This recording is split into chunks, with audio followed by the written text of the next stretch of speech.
When you see leaders in Africa, there's a difference. In fact, there are two types. The ones that are elected and the ones that are selected. When you are selected, you do the bidding of a few that selected you. But when you are elected, you do what favors the larger population that elected you.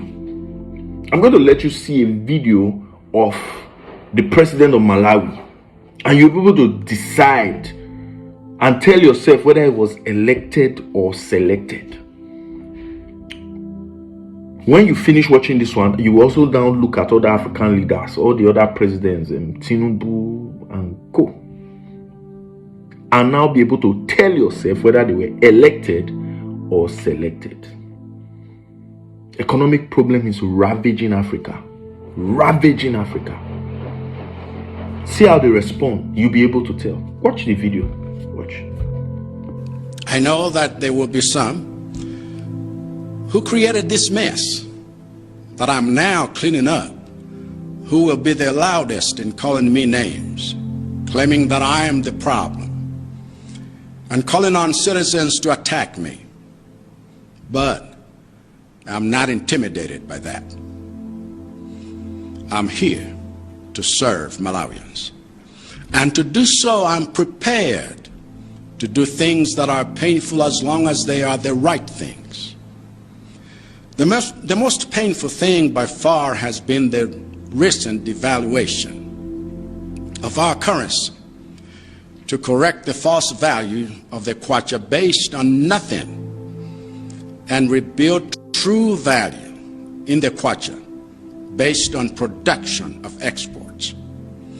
I know that this decision has caused a lot of pain, and I know that all of us now have to make big adjustments in spending so that we can prioritize those areas that are most productive and stay the course until our economy becomes productive and profitable again.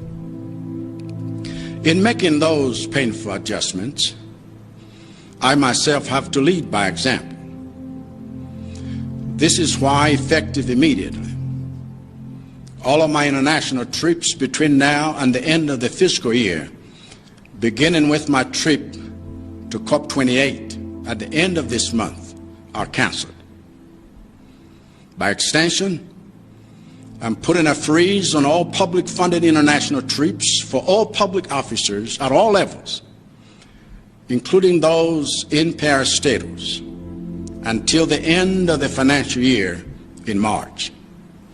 In fact, all cabinet members currently abroad on public-funded trips must return to Malawi with immediate effect.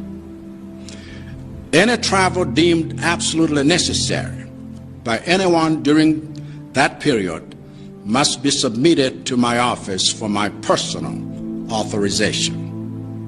Secondly, I order that all fuel entitlements for cabinet ministers, principal secretaries, directors, and all members of senior management of public institutions should be cut in half with immediate effect.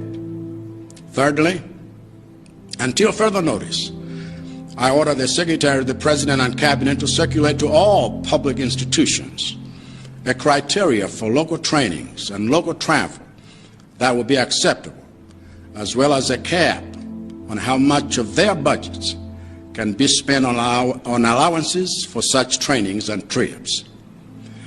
By doing this, I am effectively ending the practice of draining public coffers to spend on allowances for useless activities.